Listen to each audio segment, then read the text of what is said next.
Hello, everyone. Welcome back. So, finally, we have a decision. What is a woman?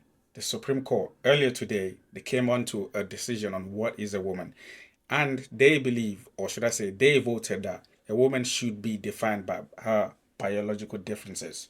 That's what a woman is. A woman is defined by her biology. So, what's the reaction? The right obviously celebrates. The left probably is miserable. We're about to see the reaction right now. So remember, if you like the video, drop a like. If you want to see more content like this, subscribe to the channel. Let's get into it. I just feel like today science has prevailed because I've read some papers that suggest that trans women are only really, obviously their bodies are male, but in their brains they're only really 2 to 20% female. So they are mostly just male men who think they're women. They're not What? Wait, what? Which part of science has actually confirmed this? I'm very curious where she actually got that from. actually women. Thinking you're a woman doesn't really make you a woman. So But that hasn't changed. If that's what you believed yesterday, that's still what you believe today. It's not what the judge has. no, It's not what the court has handed it's what the down. science says. There wasn't always science. This is recent science, so the science wasn't always there to support. The problem with this question, right? What is a woman? People rely way too much on science. I'm not really sure, to be honest. If I want to give my opinion, I'm not really sure science actually answers this question, right? But that's another conversation for another day. But the problem is typically, right, because women are a protected class, right? So the fear is that if you allow women to be defined as anyone that identifies as a woman, that could obviously like impact the spaces that and the protection that women have in the society, right? That's typically the fear of like allowing it isn't these people they don't actually believe a woman is biologically a woman. They actually believe a woman is biologically a woman, or they want that definition so that women can be like have their own spaces and they won't be invaded by trans people. That's typically why they actually believe a woman should not be classed as someone that just identifies as one. Because when you say a woman is someone with biological differences of a woman, or biology defines a woman, how would you ever know who is a woman? Because you don't see the biological makeup of people. When you walk past people every day, you don't see their biological makeup. How would you know that? So typically, you go by what they look like, the way they dress, the way they talk, the way the demeanor, that the way they dress, the makeup, everything. These are typically signs that you ascribe to someone and you say, hey, this is a woman. But saying it's biology, that is just weird. Um, Whichever view you had. But now there's some science that's been done comparing trans women's brains with heterosexual cis women's brains, and there are distinct differences of a magnitude such that trans women are at the most only 20% women in their brains. How does that So work scientifically? I've not come across this before. But what is the science exactly that measures? What is wait, this that argument literally makes no sense. The 20% women. What does that even mean? That means there's something else to a woman. Like that makes no sense at all. yeah, so These sort of things? they've identified some hundred or so areas in the brain that's distinctively different between a heterosexual cis man and a heterosexual cis woman. Right. And then they've compared. What does being heterosexual have to do with anything? I don't understand. So what about people that are gay? Like what is I don't understand what heterosexual has to do with anything. Those areas in the brain with that of trans women, and they found that the trans woman has 80%.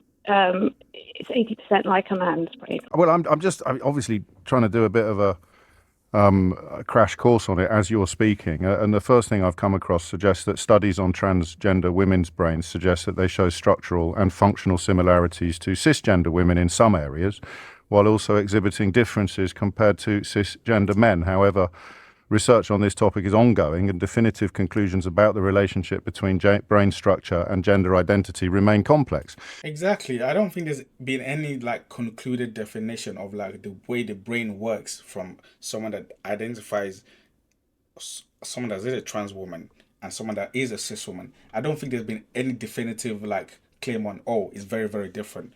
I don't know what she's talking about. But not for you. Well, I understand that it's ongoing and it's early days, but so far. So if it's ongoing and it's early days, why would you use that as a means to back up your argument? Why would you ever do that? It just makes no sense. My interpretation is that if you put a percentage on it, it's 20% female. Some research indicates that the brains of On average. transgender women, particularly in areas related to body image perception and gender identity, show similarities to the brains of cisgender women, even in areas like grey matter volume and cortical thickness. It's not something I've come across before, but I felt I couldn't let what you were saying go unchallenged. And I understand that, and I'm happy for any trans woman who passes as a woman. And the first references I've seen to the science you're citing do not support what you're saying. At all. Well, I've read the actual literature rather than someone's interpretation of it. Yes, Okay. but this is your interpretation of it.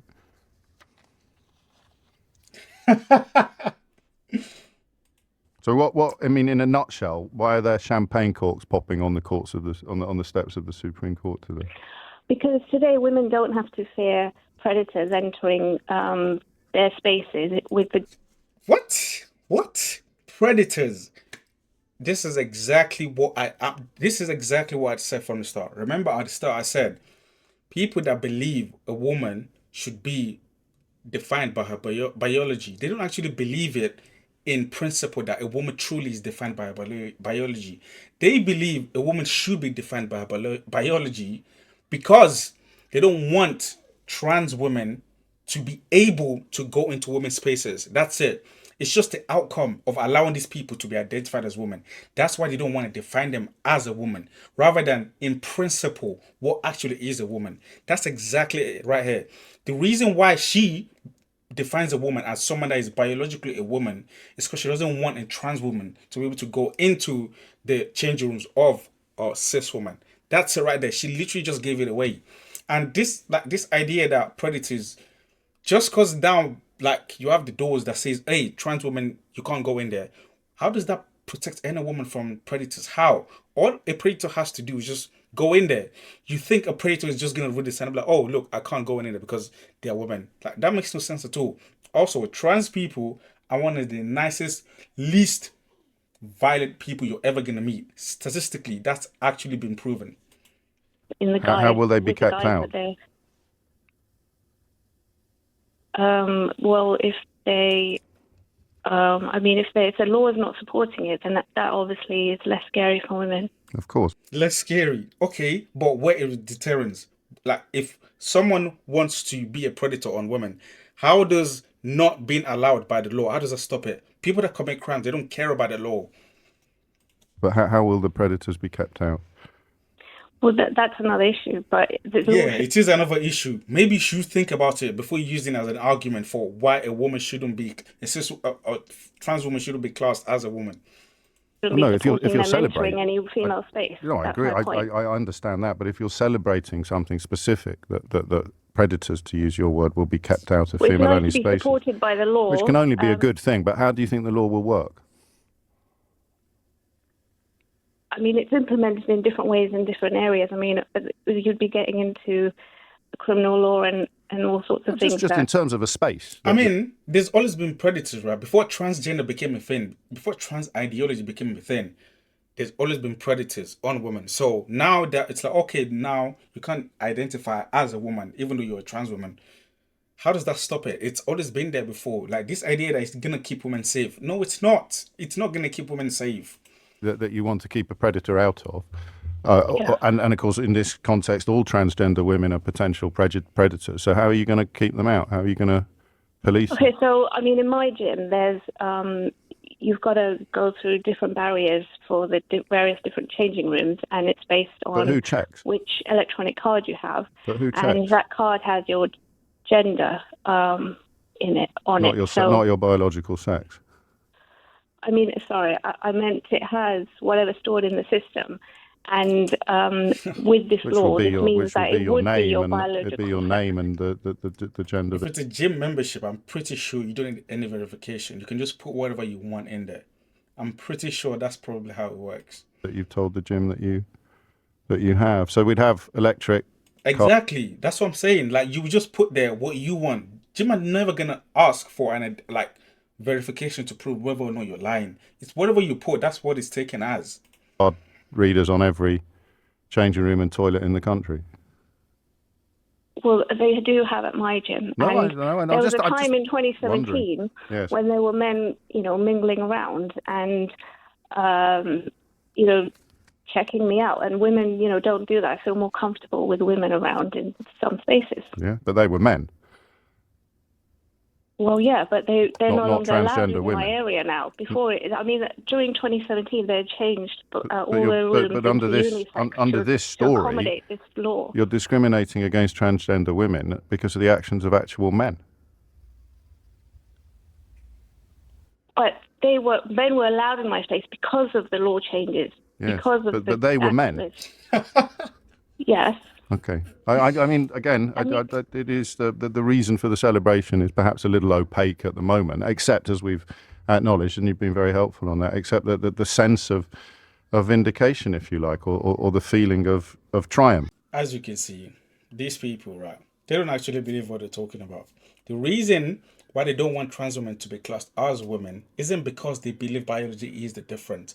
They don't want women's spaces to be invaded by trans women. That's the reason why.